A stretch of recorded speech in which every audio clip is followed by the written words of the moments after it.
मागील 3 महिन्यात महाराष्ट्रात 767 शेतकऱ्यांनी आत्महत्या करून आपले जीवन संपवले आहे. देशातील सर्वाधिक आत्महत्या महाराष्ट्रात होत आहे. तसेच राज्यात यवतमाळ जिल्ह्यात सर्वात जास्त शेतकरी आत्महत्येची नोंद झालेली आहे. मात्र शेतकऱ्यांसाठी आम्ही जात पात धर्म राजकीय विचार सर्व बाजूला ठेवून एकत्र आलो असून शेतकऱ्यांचा सातबारा कोरा केल्याशिवाय आता थांबायचं नाही असा निर्धार आम्ही केला आहे. सर्व जाती धर्मातील लोकांनी एकत्र व्हा, मत कोणालाही द्या, पण कर्जमाफीसाठी एक व्हा असे आवाहन कष्टकरी समाजाचे नेते बच्चू कडू यांनी केले आहे.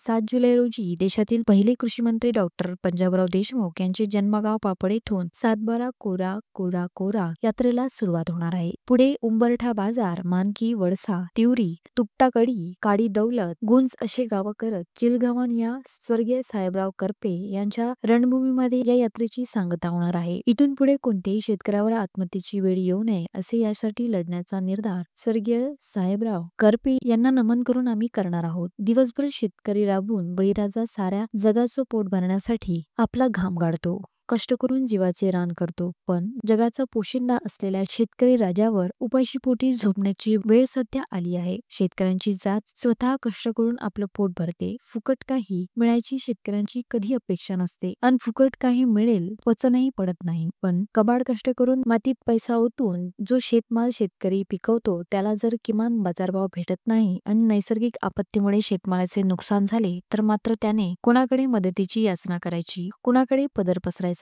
आणि म्हणून विठ्ठलाच्या दारात भक्ताला जात पात धर्म रंग असतो. तशातच शेतकऱ्याच्या कपाळावरही फक्त शेतकरीच लिहिलेलं असतं. तेव्हा सरकारने राजकारण बाजूला ठेवून कर्जमाफीचा निर्णय करावा. या पदयात्रेत राज्यभरात मोठ्या संख्येने शेतकरी सहभागी होणार आहे. यवतमाळ जिल्ह्यातील शेतकऱ्यांनी सुद्धा पदयात्रेत सहभागी होऊन शेतकऱ्यांची एकी दाखवून द्यावी असे आवाहन करण्यात आले आहे. गावागावात प्रतिकात्मक स्वरूप शेतकरी सातबारा बच्चू कडूकडे सुपूर्द करणार आहे व आंदोलनास पाठिंबाचे प्रतिज्ञापत्र शेतकरी बच्चू कडूंना देणार आहे. 7 जुलै रोजी सकाळी 10 वाजता पापड येथून सातबारा कोरा कोरा यात्रेला सुरुवात होणार असून 14 जुलै रोजी चिलगावन येथे जाहीर सांगता सभा होणार आहे. 8 दिवसाच्या कालावधीत एकूण 138 किमी पदयात्रा चालणार आहे. गावागावात शेतकऱ्यांना कष्टकरी समाजाला भेटून त्यांच्या समस्या जाणून घेण्यात येणार आहे. जात पात धर्म राजकीय विचार सर्व बाजूला ठेवून शेतकरी म्हणून सर्वांनी एक होऊन भूमिपुत्राची ताकद दाखवून देण्याची वेळ ही आली आहे.